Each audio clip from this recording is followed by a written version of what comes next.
no shadow.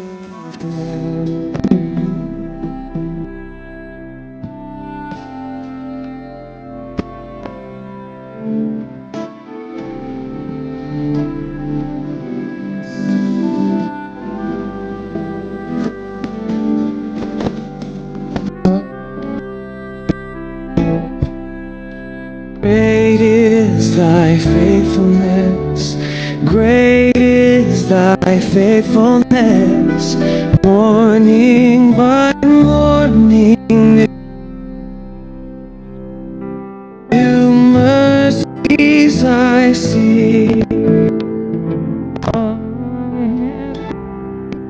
That thy hands have provided, great is thy faithfulness.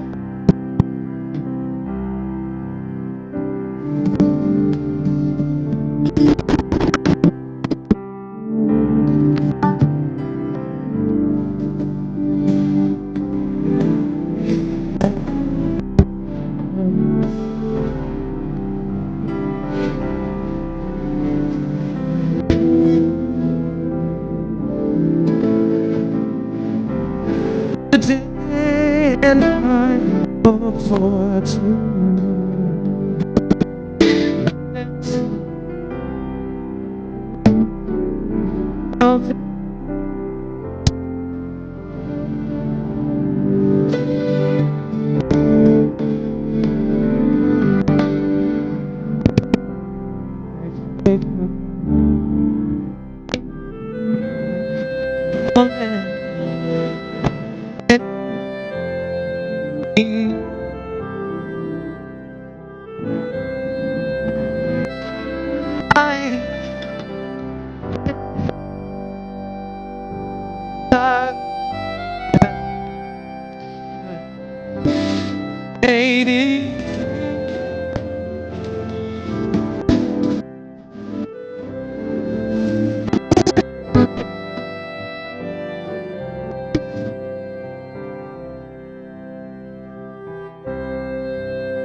Welcome to our anniversary, 33rd year anniversary of my ministry. And God for His faithfulness throughout the 33 years of my ministry as a pastor, evangelist, and teacher. And good morning to all of our thousands and thousands and thousands of members and our coordinators in the Philippines and around the world.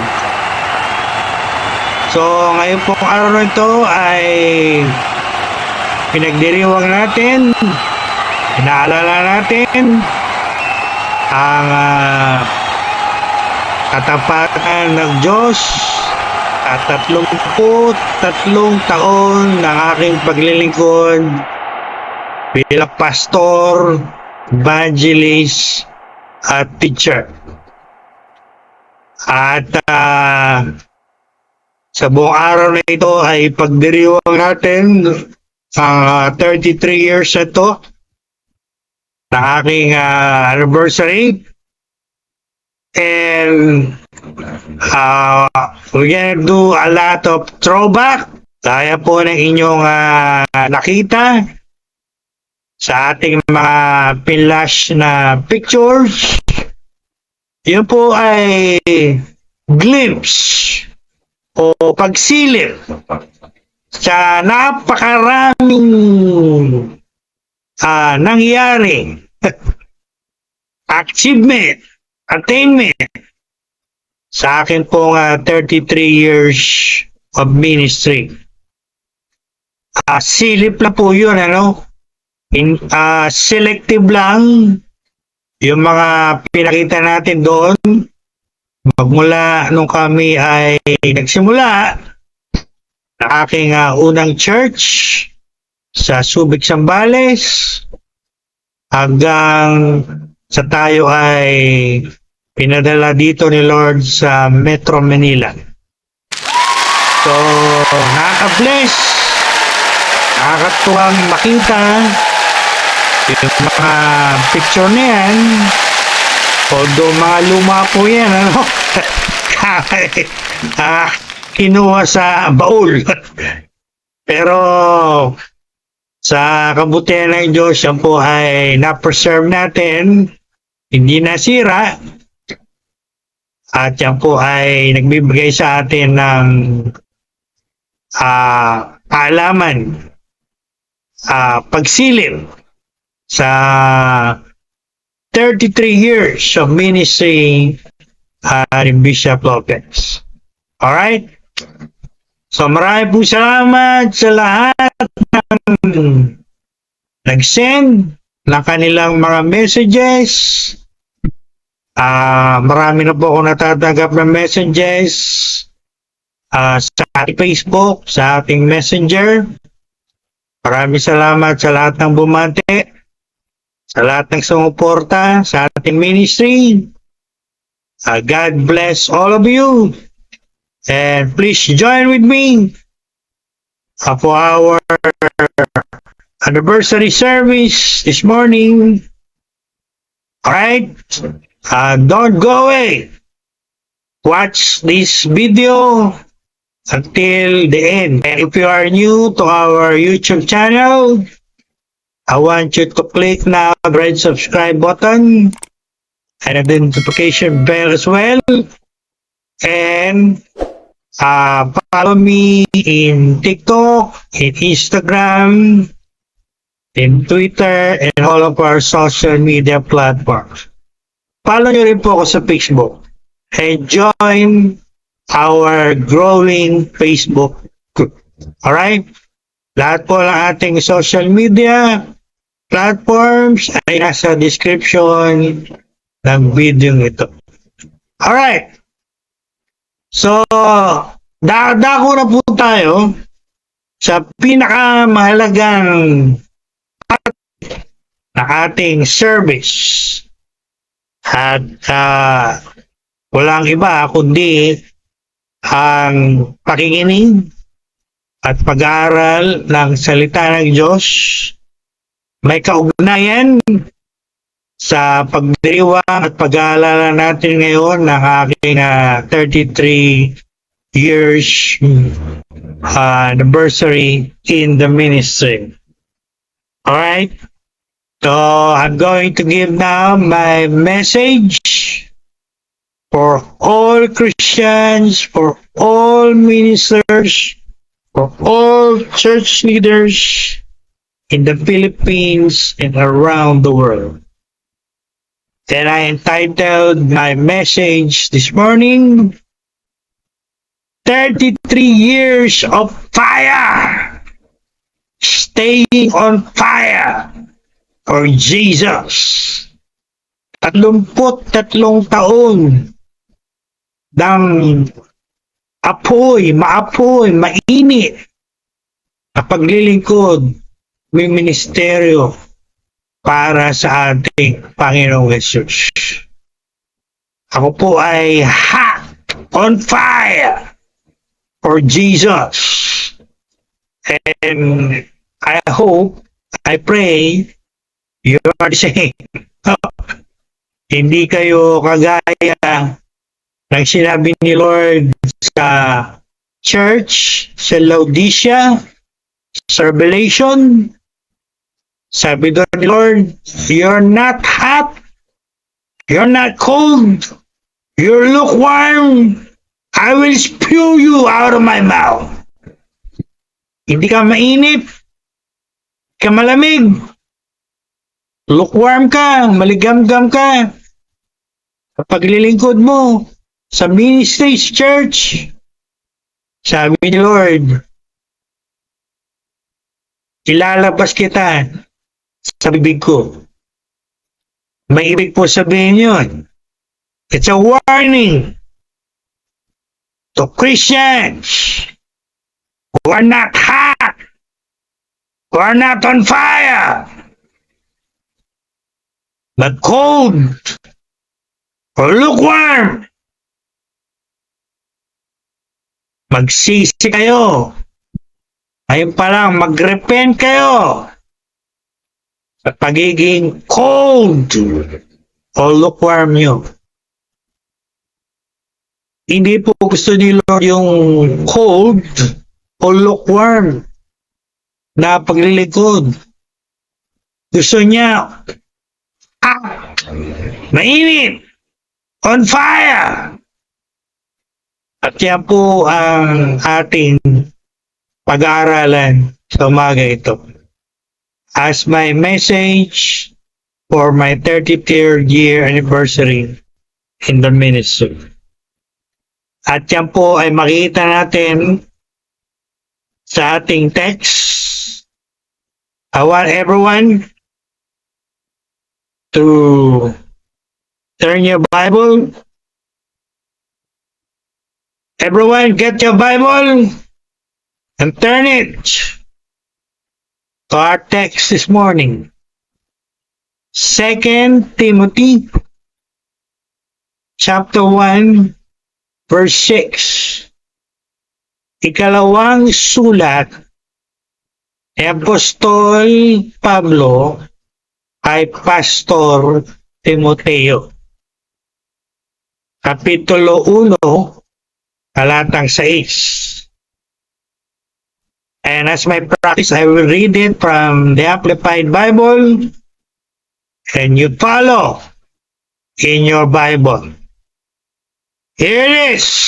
Paul, writing to Timothy, said,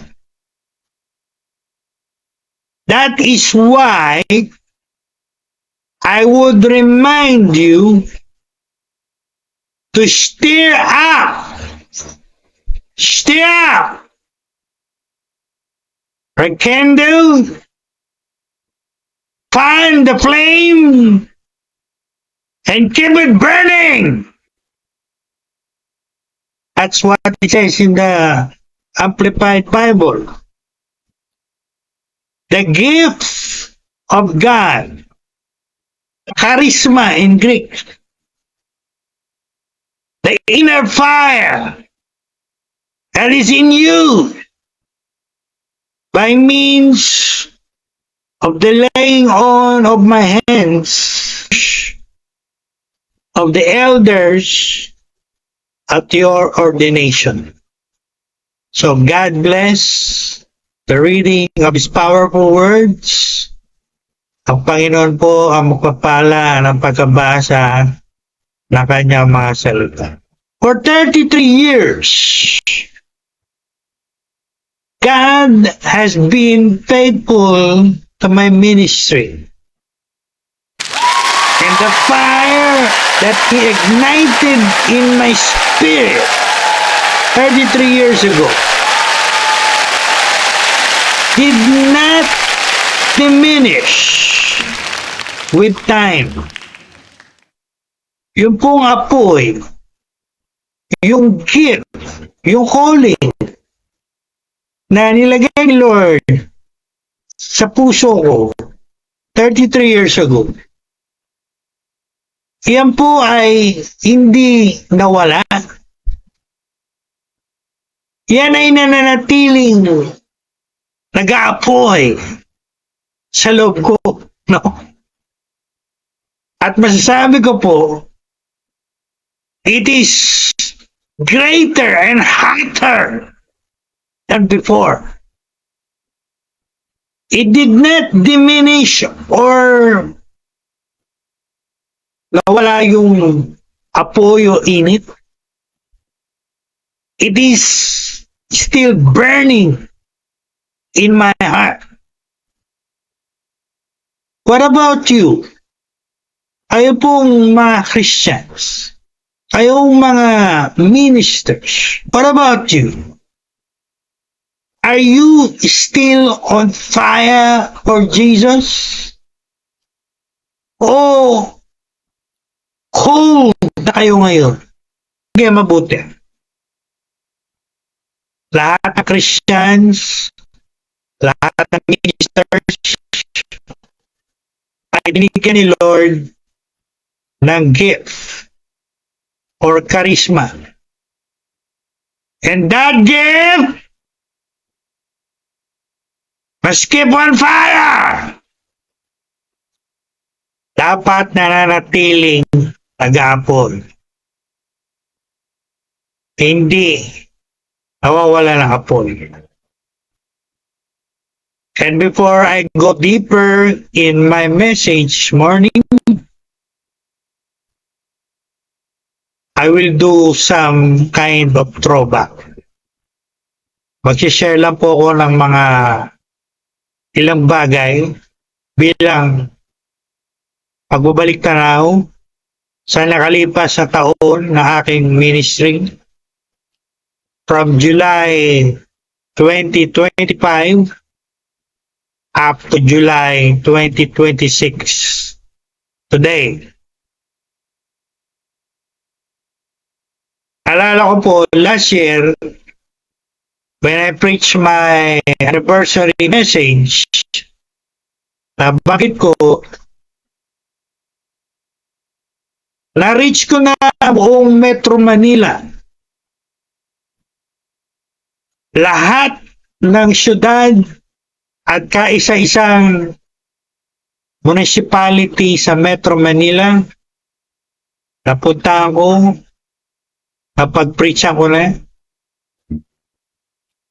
Yung Region 3, Central Luzon, nabanggit ko last year, hindi ko po na reach lahat ng province. Although na-reach ko na po halos lahat sa Central Luzon. Lalo na po na ako ay Region 3 Chairman ng League of Philippine Evangelists at isang probinsya na lang ang hindi ko na abot. Yan po yung Aurora. And last year, 1 month after I preached, August 2025,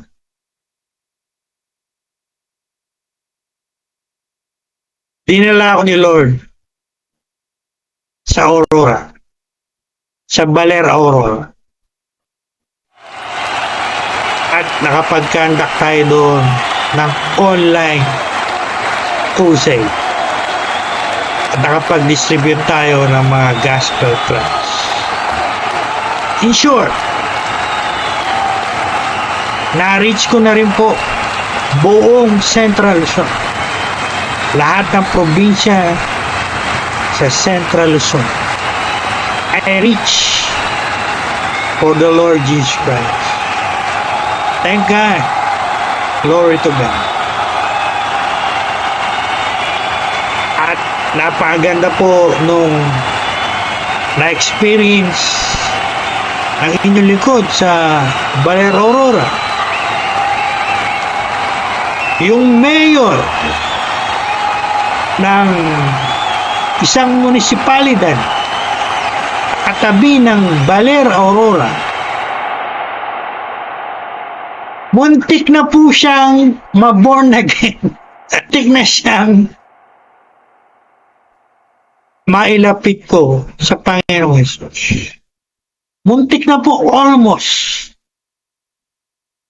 Sapagkat nakasama ko siya nung kami ay nag-lunch sa isang napakagandang kainan sa Baler, Aurora. Little did I know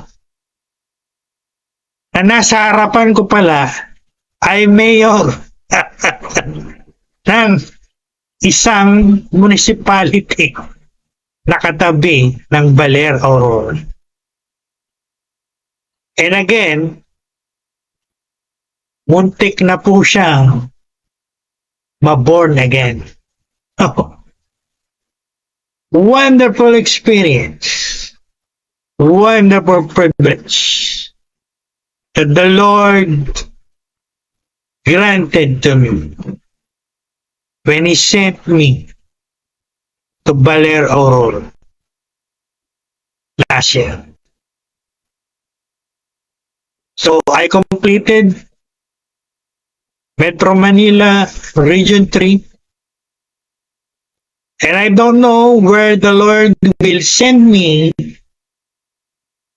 this year as I celebrate my 33 years in the ministry. At hindi lang po yun. Pinagkalooban din tayo ni Lord ng great miracle of healing. Hypothyroidism was healed miraculously in the ministry before our anniversary today. Glory to God. So hindi lang tayo nag-evangelize, minister din po tayo sa mga masakit. At hindi lang yun, pinlash po natin kanina yung picture sa biyaya ng Diyos ay nakapag-conduct tayo ng online equipping and training seminar for pastors. Nag-train tayo ng mga mag-evangelize. Nag-train tayo ng mga preachers. At nag-conduct din tayo ng couples online seminar, Valentine seminar for youth. So, what I'm saying is, sa biyaya ni Lord, marami po tayong na-accomplish sa karaan taon hanggang sa buwan na ito. And all glory belongs to God for you. Lahat pong yan, lahat ng achievement natin, ay lahat pong yan ay sa biyaya lamang ng Diyos. So, lahat naman ng na-accomplish natin sa ministry, biyaya lang ng Diyos, sa awa lang ng Diyos yan. Wala po tayong dapat ipagmalaki o ibrang. We give all the glory, all the praise, all thanksgiving to God for all that He has done to our ministry in 33 years, and His faithfulness, goodness, mercy, at iba pa. Kaninang madaling araw po ay nagpipray. I was talking to the Lord, and I almost cried Sabi ko kay Lord, di kami karapat-dapat. We're not worthy, Lord. But by your grace, by your mercy, you gave us this ministry.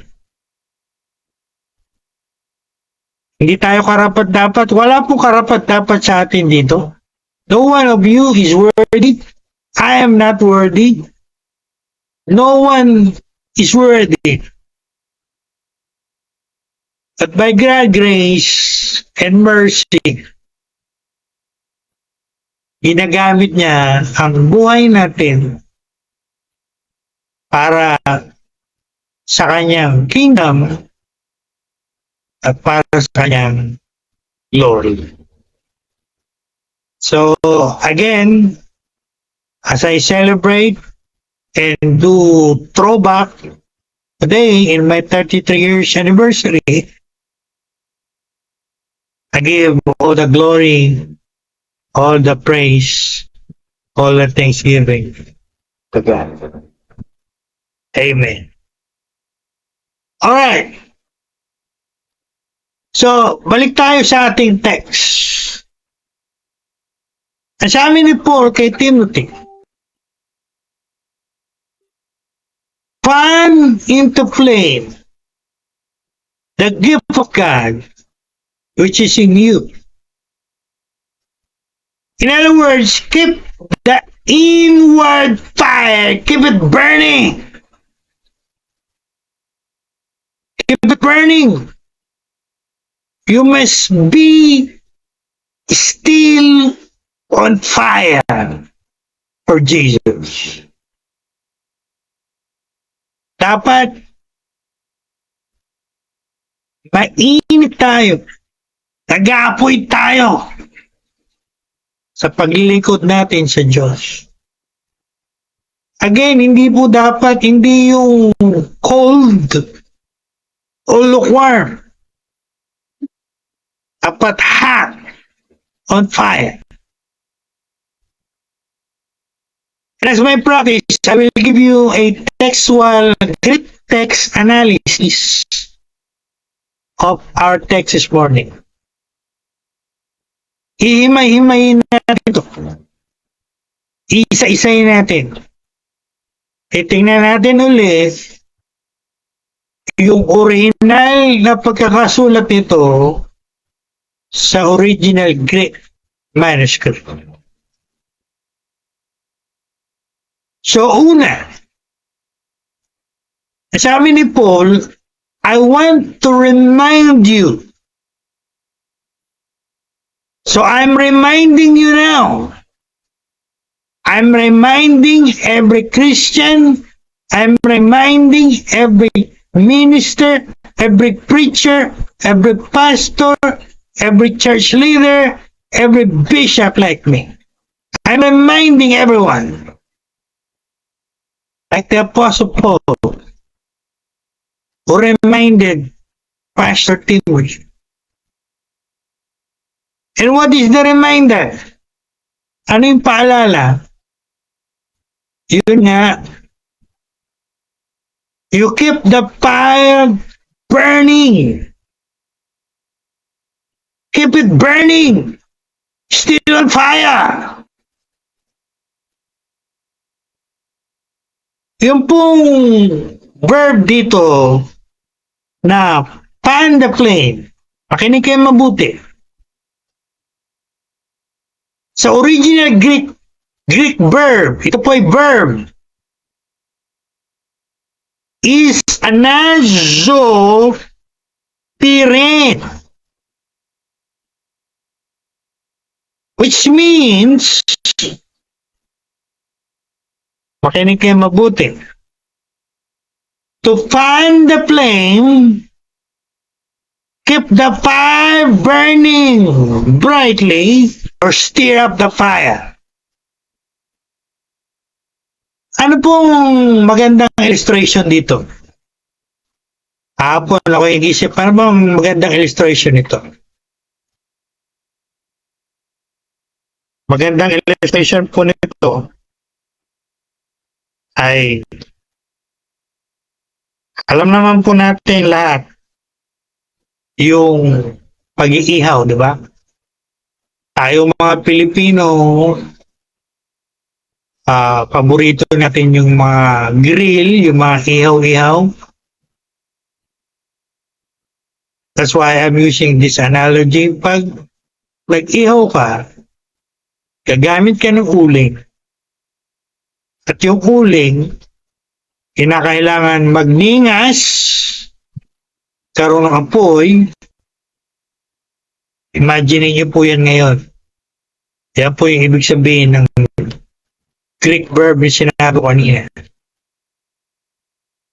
So, alam natin yung pag-iihaw lahat. May uling ka, dapat yung uling magkaroon ng apoy para maluto yung iniihaw mo. Tama? Dahil pag walang apoy yan, paano may ihaw?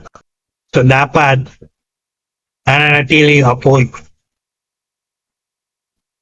There must be fire. And the fire must be keep burning. Or else, paano maluluto yung niluluto mo o yung iniihaw mo? Getcha po ba? Now,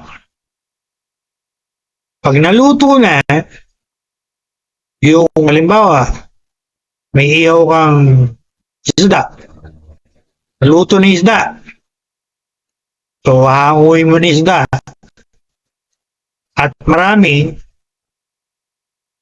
kami, naalala ko, nung kami mga bata pa sa aming hometown, pag gumagamit kami ng uling, for example, abusan kami ng gasol.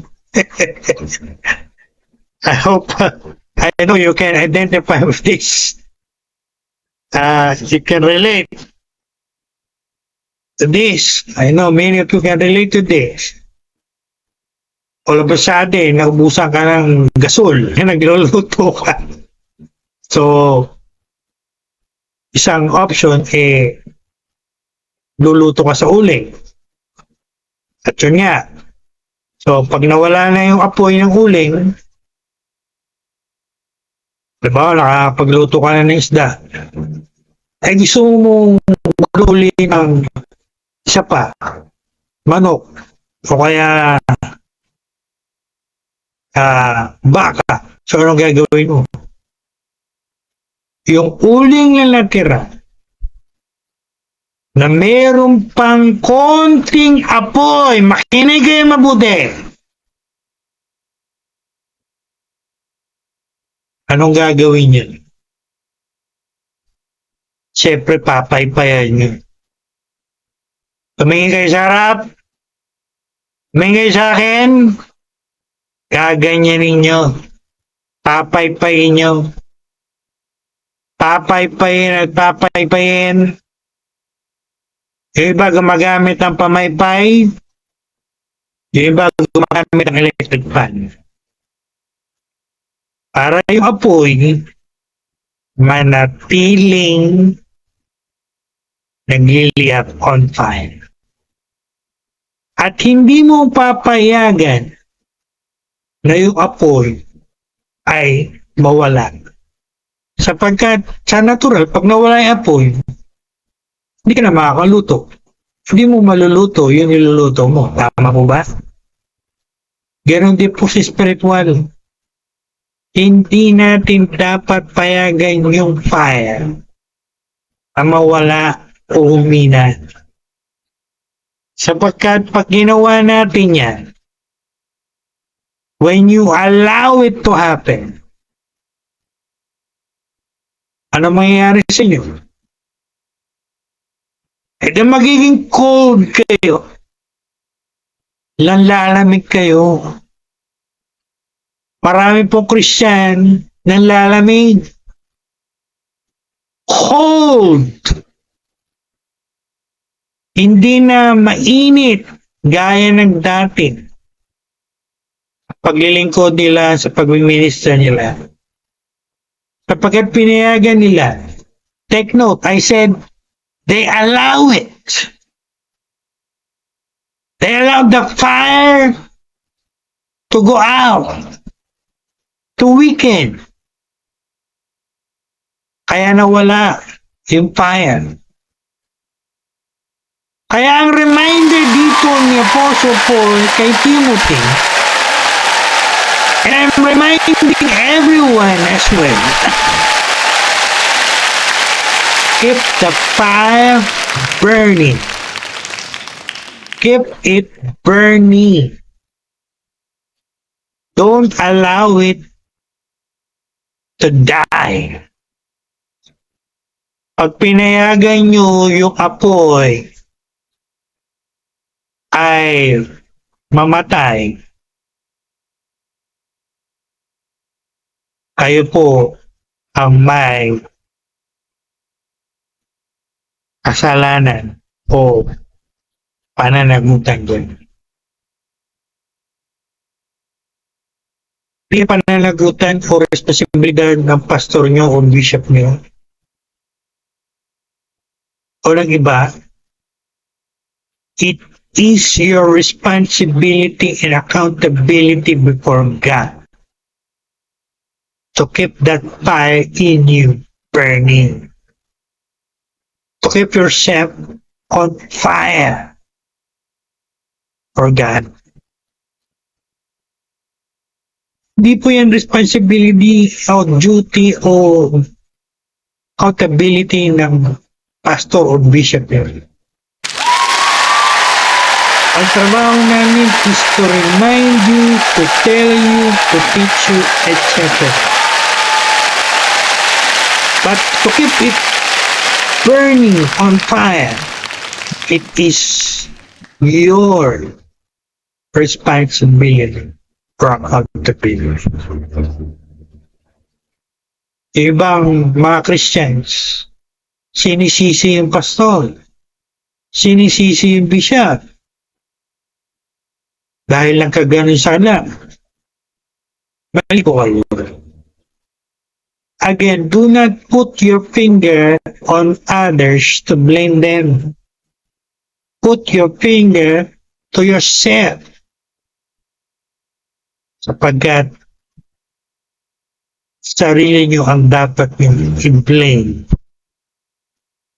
Kung nakikita nyo, alam nyo sa sarili nyo, cold na kayo. And as I said again, you better prepare.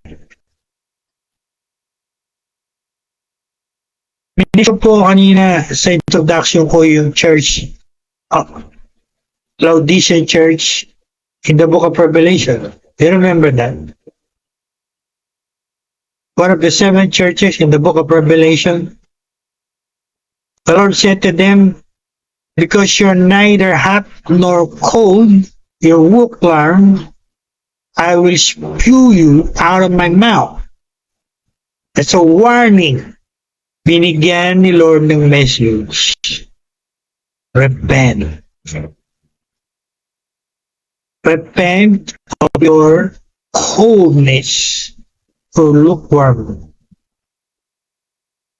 Because the Lord said, again, I will spew you out of my mouth. Said the Lord. Ibig sabihin si Lord doon. No? Sabi niya, ilalabas kita sa bibig ko.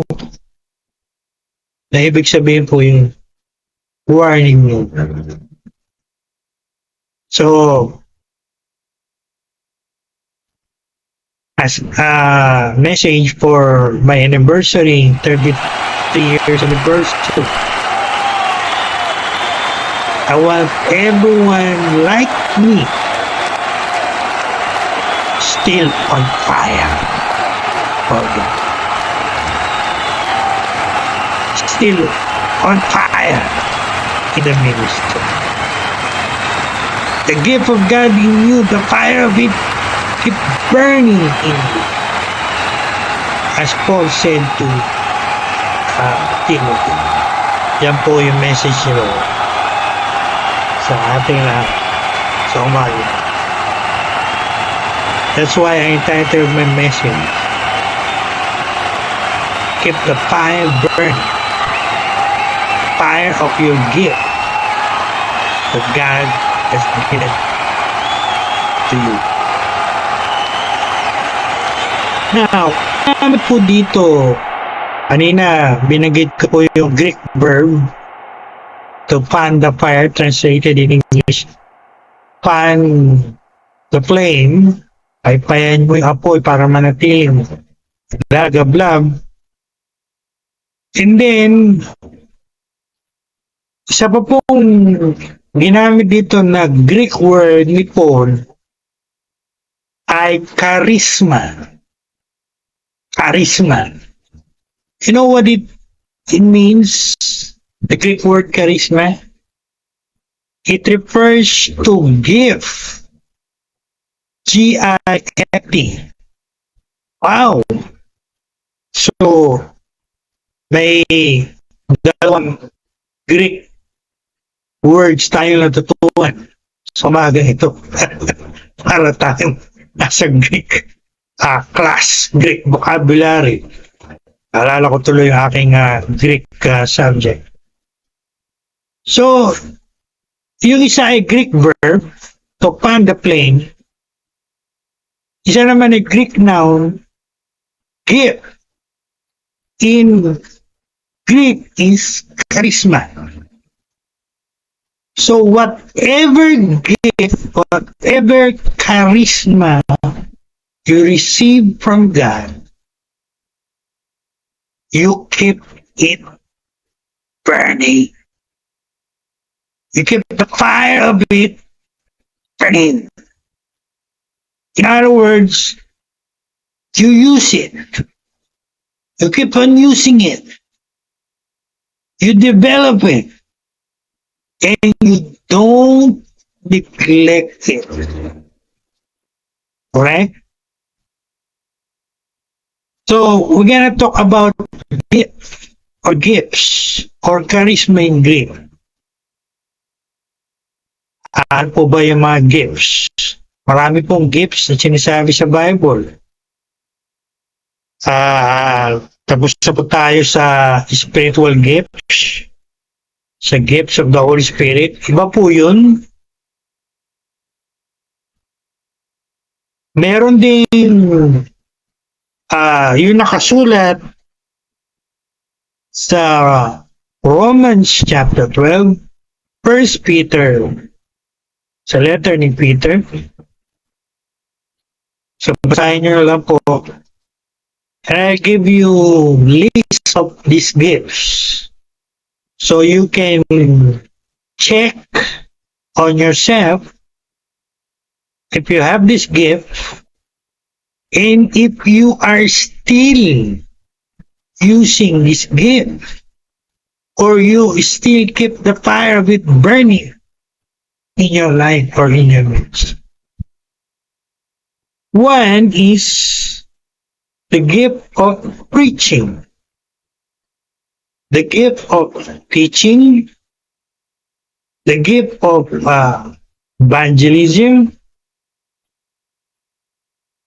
the gift of serving, the gift of leadership, gift of encouragement,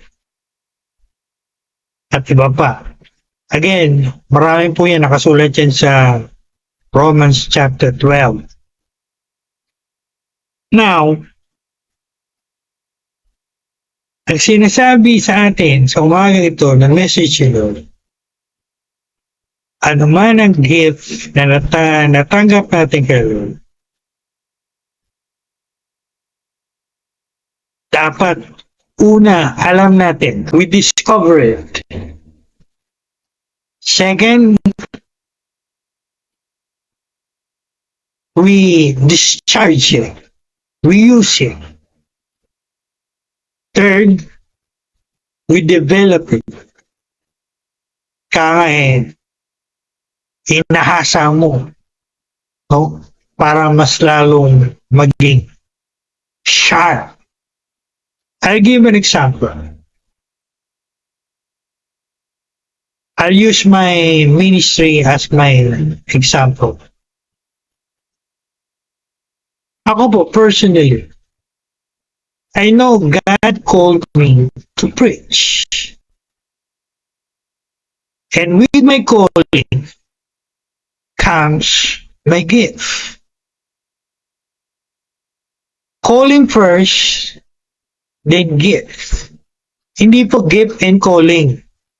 Mali po yun. Everything begins with your calling, with your office, with your place in the body of Christ. So depending on your calling, where God called you, after that He will give you the gift so you can stand in that calling. Again, going back to myself, I know I'm called to preach. Therefore, I know, maliwanag sa akin, kagaya ni Paul, is very clear to me. I am called to preach. I am persuaded, I am called to preach, and therefore, my gift is preaching. Kasi po ba? Clear po ba sa lahat? And because that is my gift, I keep the fire of it burning. I keep using it. Once I discover it, I keep discharging it or using it, and I keep on developing it. Because based on my experience, at alam dito ng lahat ng professional pictures,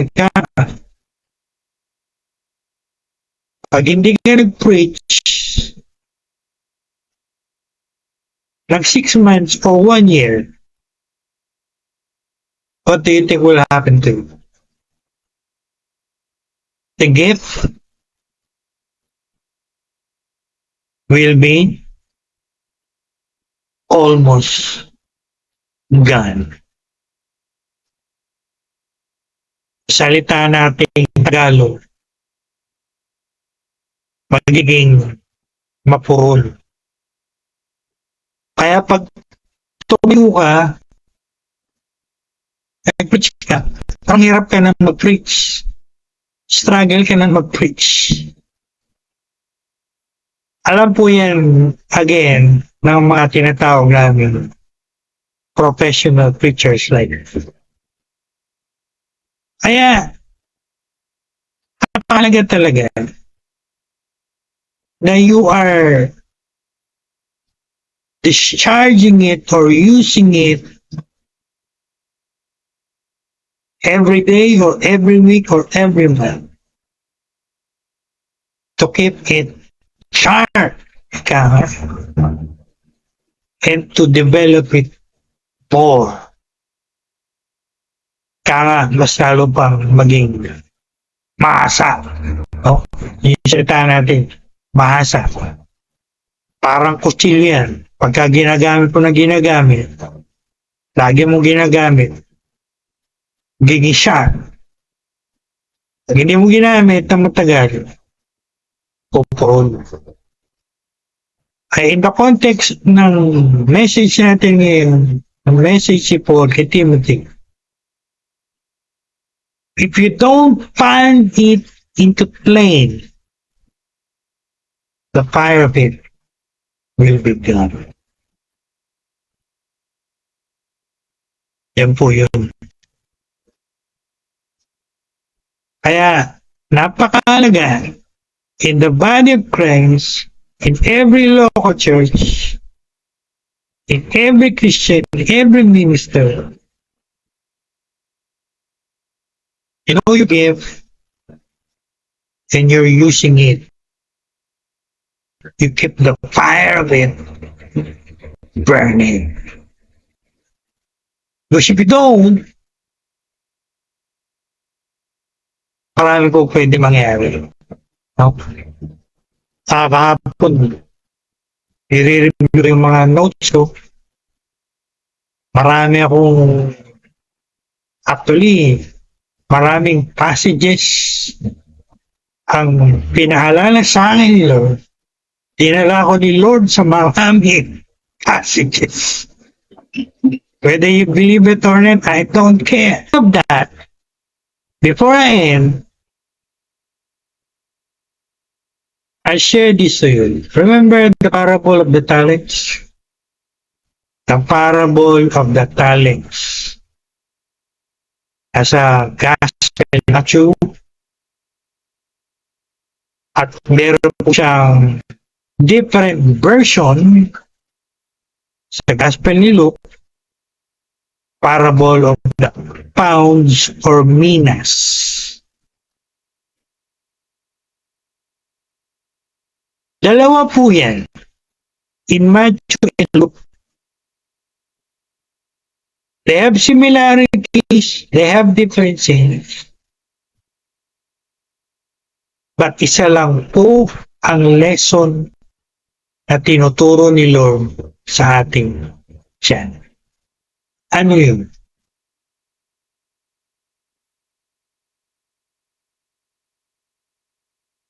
Being faithful stewardship of our talents, gifts, money, time. At kahapon, nasa huli yan, may review ko ulit. Marami na naman ako nakita. Alala niyo po sa parable of the talents, tatlo silang servants. Pinagkatiwalaan ni Lord.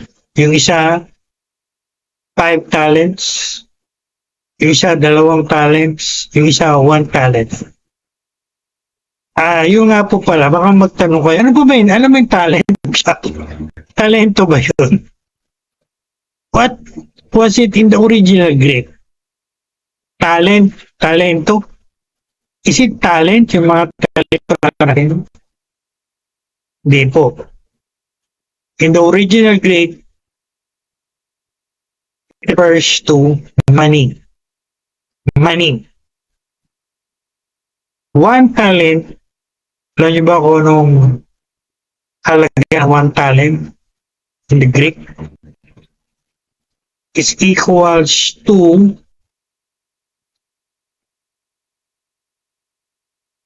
a big amount of money. I think more than 6 months or more than a year na wage ng isang laborer. Ganun kalaki yun. 1 talent is about equivalent to $1,000. Noong first century AD, yan po ay sweldo ng isang laborer. May isang taon niyang sweldo yan. So, can you imagine? It's a big amount of money. So, 1 talent is equals to $1,000. 5 talents equals to $5,000. It's a big amount of money. Mas malaki po yan kaysa doon sa pounds or minas sa gospel ni Luke. Mas smaller yung amount. Pero both of them refers to money. And here's the lesson. Nagkatiwalaan sila ni Lord ng money. Originally money in Greek. But again, it refers to money, gifts, talents, whatever that the Lord entrusted to you. Okay ba?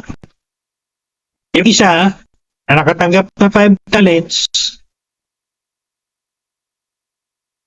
he traded it, he gained another 5 talents. So how much he got now? He got $10,000. Second one, 2, again 4, so 4,000. But the guy who have 1 talent, ito ang matindi. Tinago niya Hinay niya because of fear. And to make the long story short, bumalik si Lord. Yun nga po pala. Pinakita sa akin maliwanag ni Lord. Yung mga tao doon, nagkatiwala, nagbigay ng mga ganon, prayers to the Lord Jesus Christ. So when He returned, nagkaroon ng accounting. Standing before the Lord. So the first one, go before the Lord, and he said, Lord, the 5 that you gave, I gave 5 more. And you know what the Lord said to him? Dito po natin kinuha yung dinidesire nating lahat. Don't know about you, but for me, it's my desire to hear His glorious words. Well done, good and faithful servant. That's what He said to the first one. At hindi lang yun ang sinabi niya.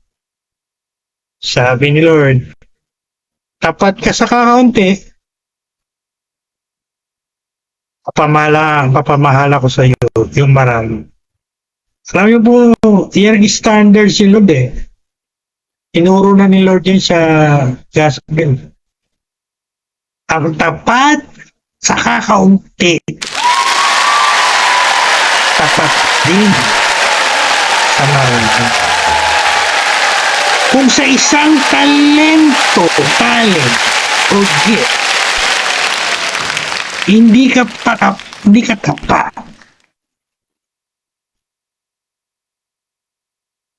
Do you think the Lord will entrust you with more gifts or talents?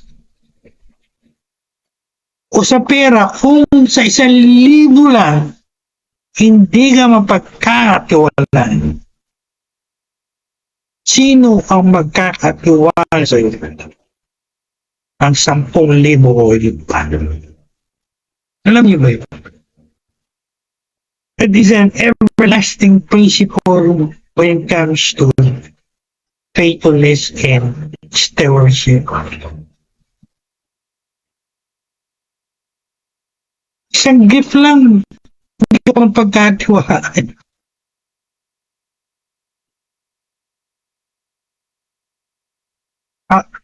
Paano kapag bibigyan pagkakatiwala ni Lord ng marami? At isa po din sa pinakita sa akin doon ni Lord, ano nangyari?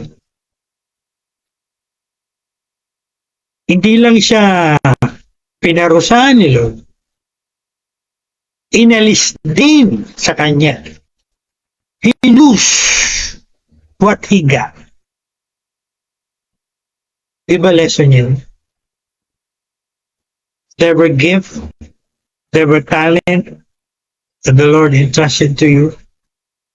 You neglect it, you hide it, you don't use it, you make the fire of it gone, it becomes cold, no fire. Eventually, you're gonna lose it. Ang matindi ron, ang sabi ni Lord sa kanya, you wicked and lazy servant. Di ba mabigat po yun? Hindi niya tinawag na matuwid. Sabi ni Lord sa kanya, wicked! Lazy!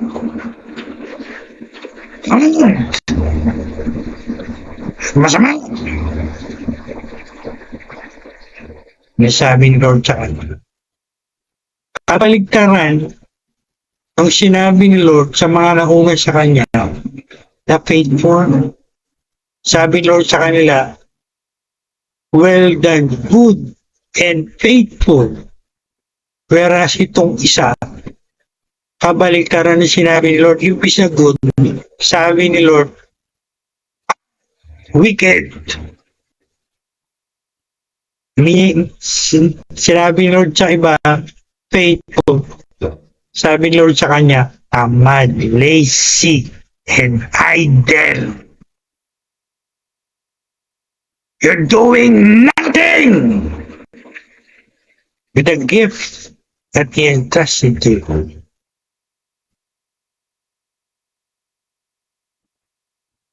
Are you getting the lesson? Are you getting why the reminder that the fire of the gift He has must be keep on fire, burning? Keep on using, and you don't neglect it or hide it because of fear.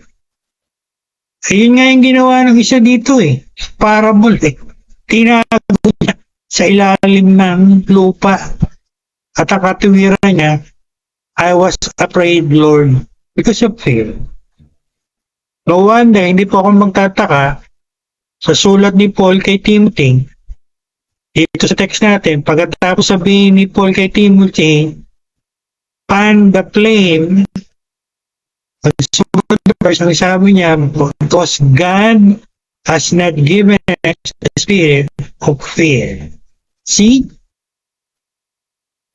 They are all connected, they are all complementary, nothing contradictory sa kanilang lahat. Kaya mali po yung mga critics of Bible, sinasabi nyo there's a lot of contradiction in the Bible. Contradictory lang yan kasi hindi nyo alam. Hindi nyo naintindihan yung natulad yan. Pero pagka unawaan nyo yan, nalaman nyo yan ng maliwanag, you will see what we call in bibliology, the coherence and the unity of all scriptures. Pare-pareho po yan. Walang contradiction yan. They are saying the same thing. Because they were written by one divine author. God, the Holy Spirit. Contradictory lang yan sa inyo kasi makabulag kayo. Hindi nyo nakikita, hindi nyo nakuhaan, hindi nyo alam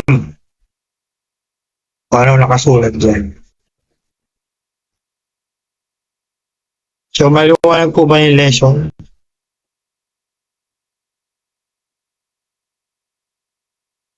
Huwag nating payagan yung fear.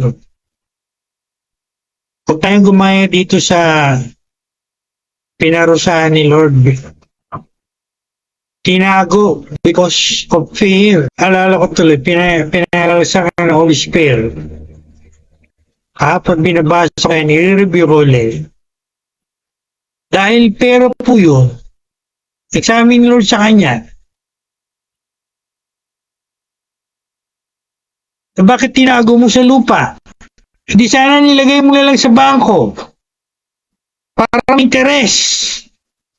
Para pagbalik ko, nagkaroon ng interes yung pera ko, pinagkatiwala ko sa'yo. Oh. Actually, marami kayong makikitang lesson dun Ha? Kung bukas lang yung mata nyo at hindi kayo bulag, o nagbubulag-bulag.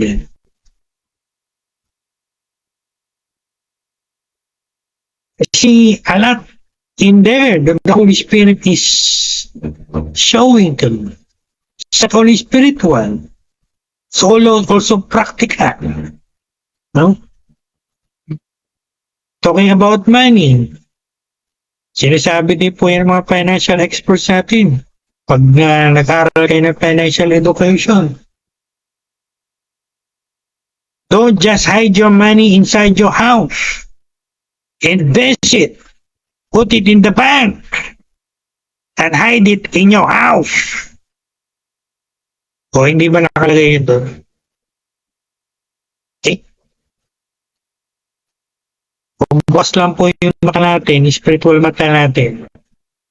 Marami tayong makikitang maganda na salita doon. Hindi nyo nakikita na kasi bulag kayo.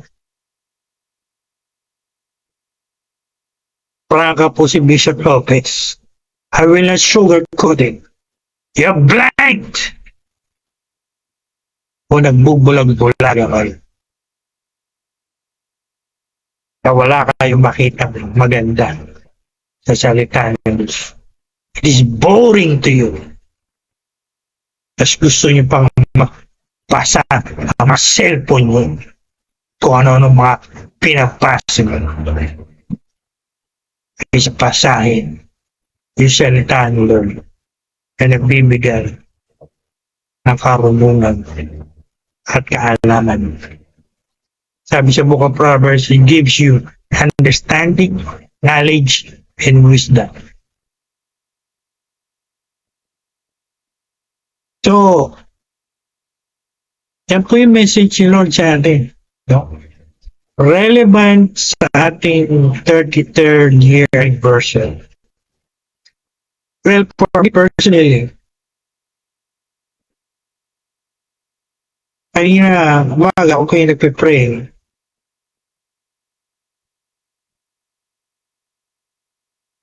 And I said to the Lord, Lord, here I am. Use me.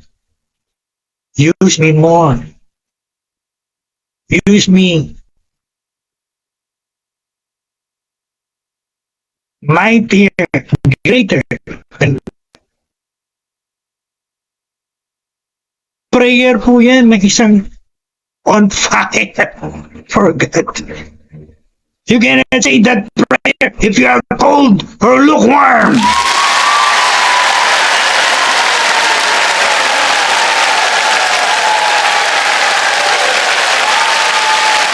Pag-pray natin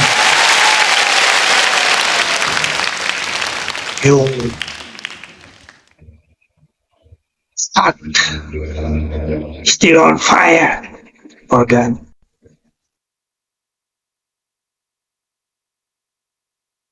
So, before I end this powerful message, let me ask every one of you, as your spiritual fire grows stronger, or it becomes cold or lukewarm, yung apoy,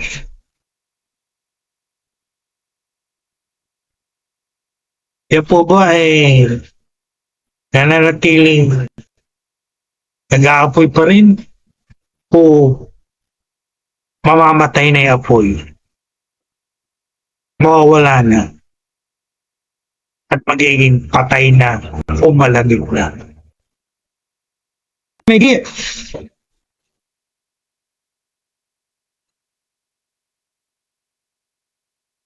Are you using it? Are you discharging it? Are you developing it? Are you using it? Or you're neglecting it, or worse, you're hiding it because of fear. At sa palagay niyo ba? Pag umarap kayo kay Lord, on the judgment day, on the judgment seat of Christ, do you think you can give that excuse? Eh Lord, kasi yung pastor ko. Oh Lord, kasi yung bishop ko. Oh Lord, kasi yung asawa ko. Oh Lord, kasi yung boyfriend ko, yung girlfriend ko. Oh Lord, kasi yung magulang ko, yung anak ko. Do you think You can give that excuse on that day.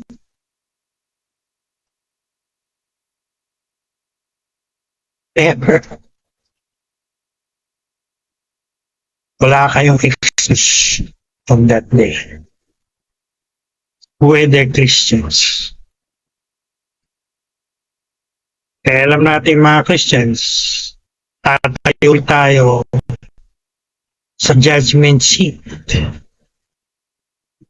Hindi tayo tatayo sa judgment day. Iba po yun.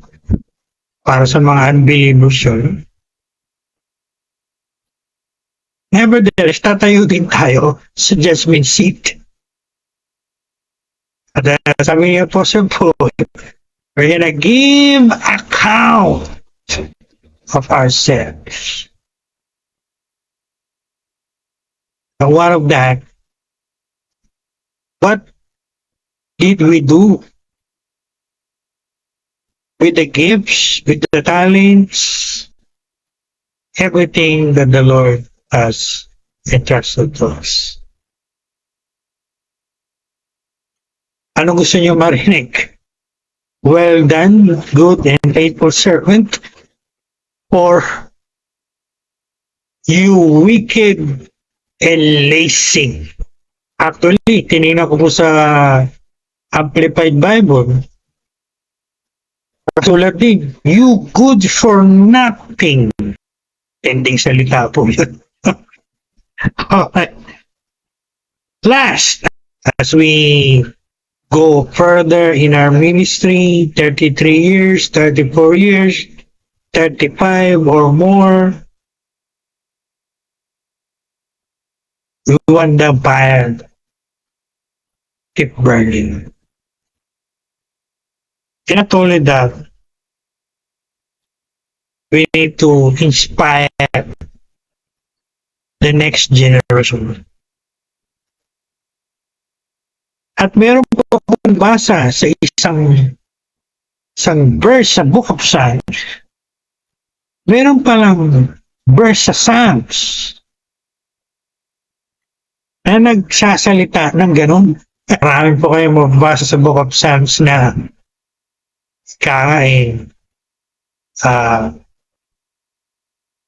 mind-blowing eh. I'm doing a compilation right now. Sinusulat ko po yan isa-isa. I'm compiling it. And one of that is this.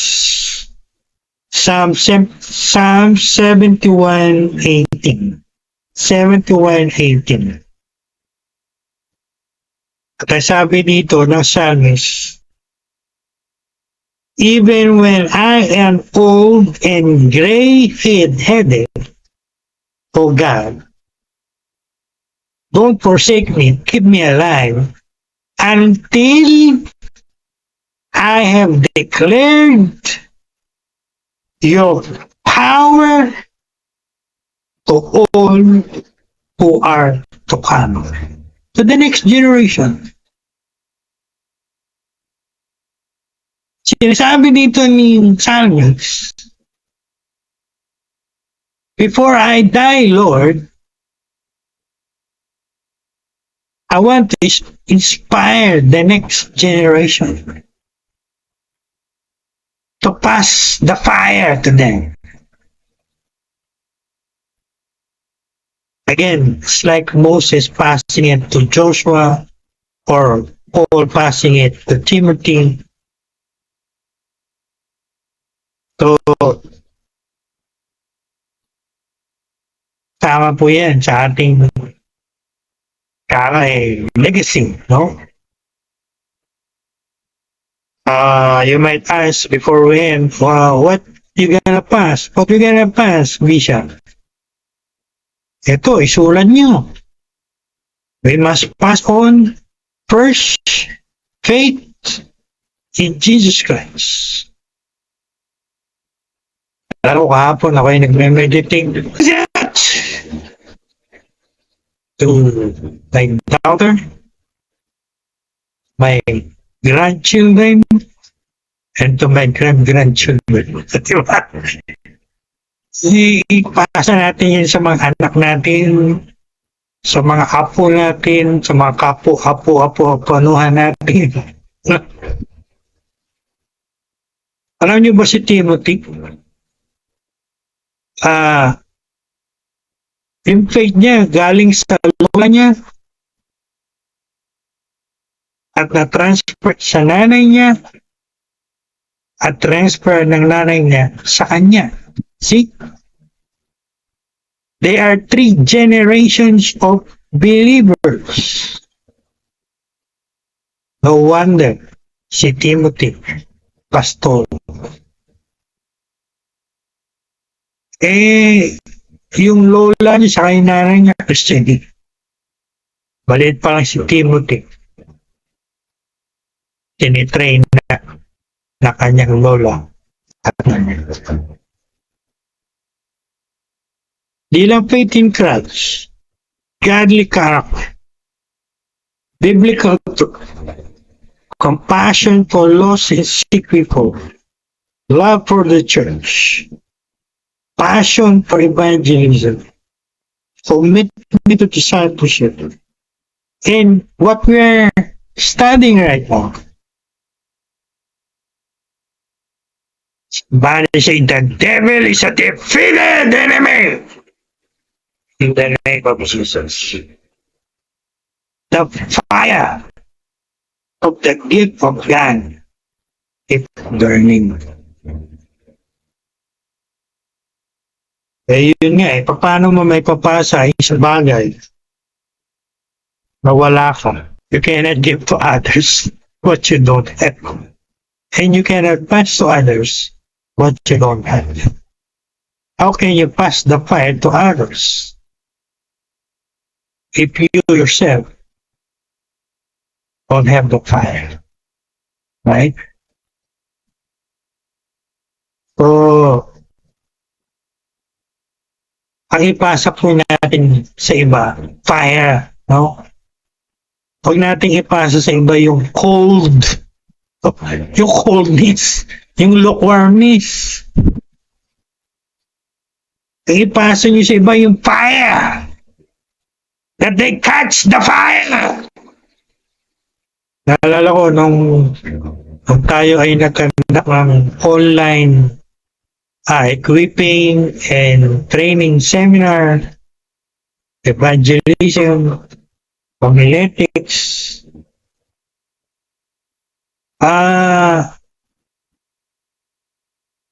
Anong goal ni Bishop? So I can transfer to them what I have. Can transfer to them my knowledge, my experience. Since we're talking about that right now, before I end, I want to share my plan for my ministry sa mga darating na araw, buwan, till next year, God willing. Pinag-pray ko po to.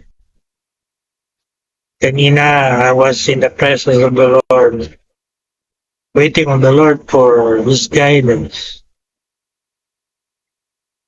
And I can sense in my spirit, the Lord is telling me, go. Do it. So I have a green signal. Green go signal. And what is that? Well, our ministry will do a first online or actual healing crusade monthly. It can be actual, it can be online. We can do it monthly starting July. Kasama po din yung church planting.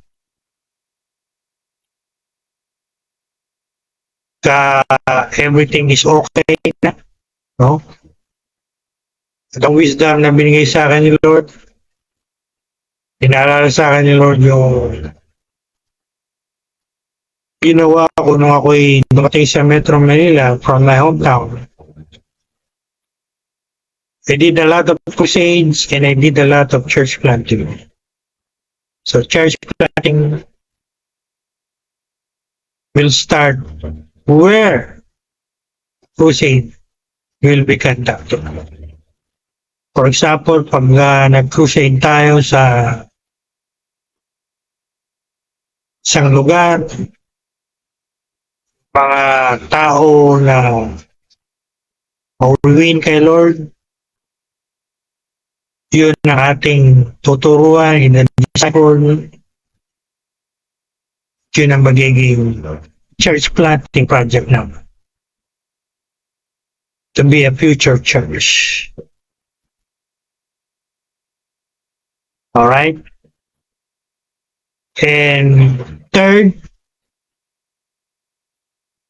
I think the Lord is telling me to go ahead with my monthly online or actual equipping or training seminar. Gagawin ko po kung ano pa yung mga subject na pwede natin ituro. It might be hermeneutics, how to correctly interpret the Bible, at iba pa. So, iyan lang po yung mga may share ko sa akin. At least meron tayong ginugol. No? Meron tayong patutunguhan. Ika. You're not lost. Hindi tayo kagaya ng maraming tao. Walang direksyon ng buhay. Walang goal ng buhay. Kaya sira-sira. Kaya nila. Di po tayo ganun. Alright? So, what will be our marching orders, conclusion, application? Well, as we celebrate today my 33 years of anniversary in the ministry,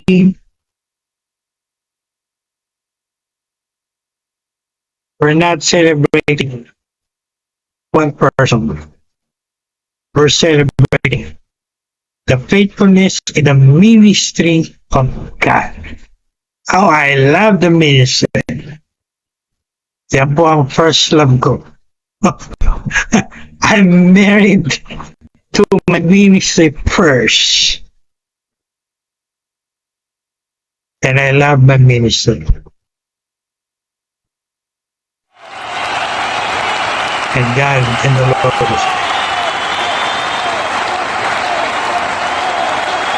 So,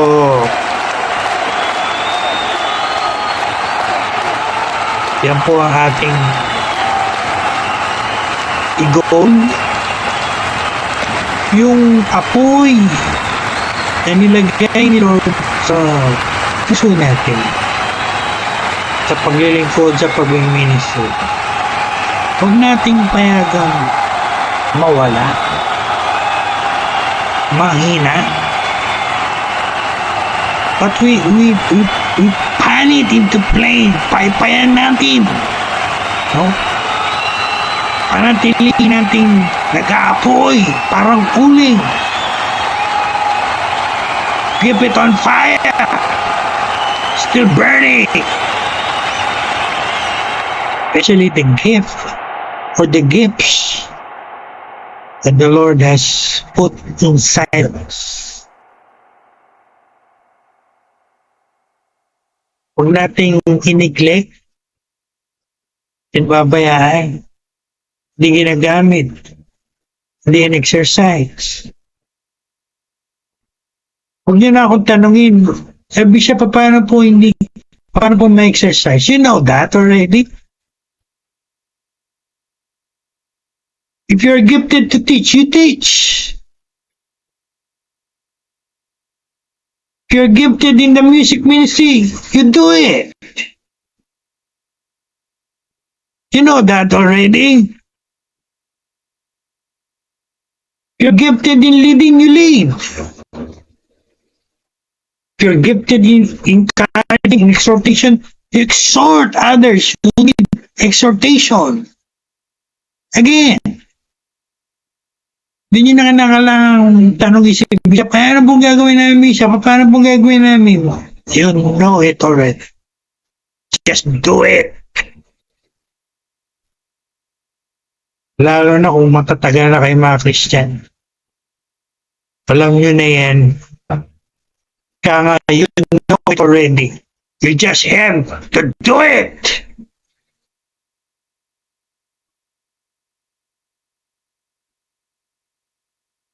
And the most important, let me remind all of us, including myself, sinasama ko sarili ko. Hindi ako exempted dito. One day, every one of us will stand before the Lord, the judgment seat, as I said a while ago. And the Lord will not ask us how famous we were, or how many titles, how many doctorates, how many followers you got, how many money, how many wealth you accumulated.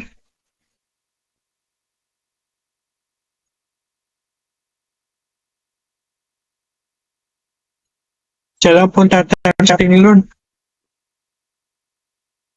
Whether we were faithful with the gifts that He has entrusted to us, with the charisma, talents, everything that He entrusted to us.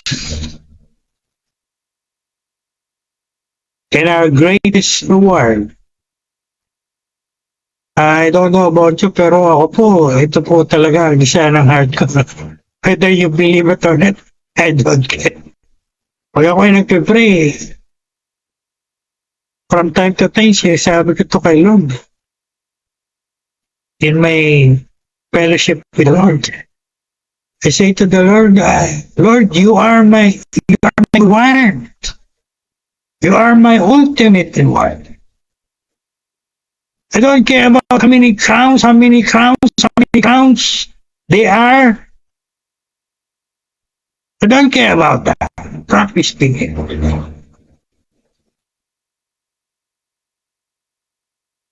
I always say to the Lord, you are my reward. You are my ultimate reward. Kahit water boy na ako sa langit, solve na ako. Kasama lang kita, Lord, for all eternity. You. Yan po si Bishop Lopez. Yeah. I'm opening my heart so you can see what is inside my heart. I don't care about those crowds that you're talking about or your pastors are talking about or teaching. I don't care about that. Greatest reward is the Lord Himself. And my greatest reward will be to hear His glorious words that says, well done, good and faithful servant. Amen. So, beloved brethren, guys, sa lahat po ng nakasama natin sa service na to, sa mga ito, yan po ating gagawin. We'll keep on doing for another year of ministering na pagkakalop sa atin ngayon. I don't know about you.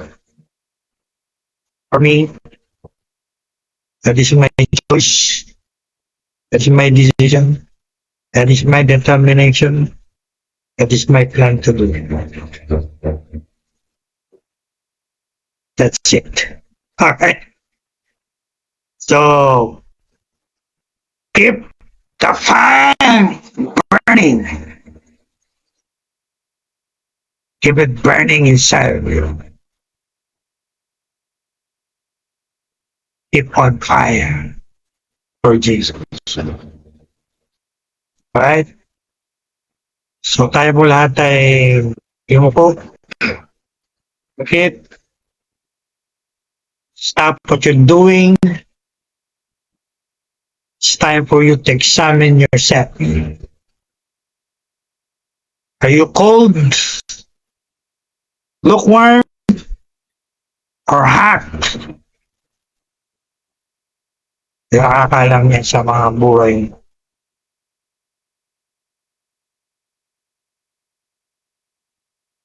Whatever to God, then deal with God right now. In the name of Jesus. In the name of Jesus. In the name of Jesus.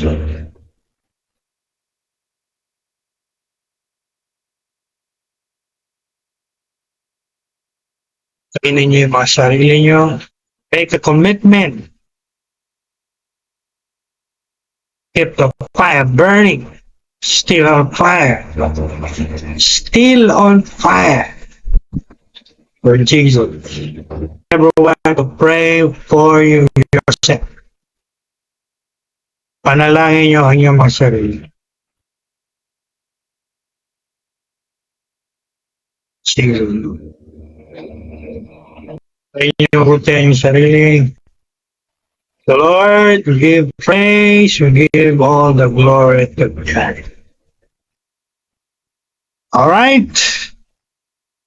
So, if this message or this ministry has impacted your life, please post a comment on the video below. Send a message, send email, and share this video teaching to many Christians. You know, lalo na po yung mga nanlalamig na, no? Mga nanlalamig. At ninineglect ang kanilang mga gift. Share this video to them. Alright? And let's all enjoy the rest of this day. Tuloy natin i-celebrate sa araw na ito ang 33rd year anniversary ng inyong. Alright? And thanks to everyone for watching. God bless you richly. In Jesus' mighty name.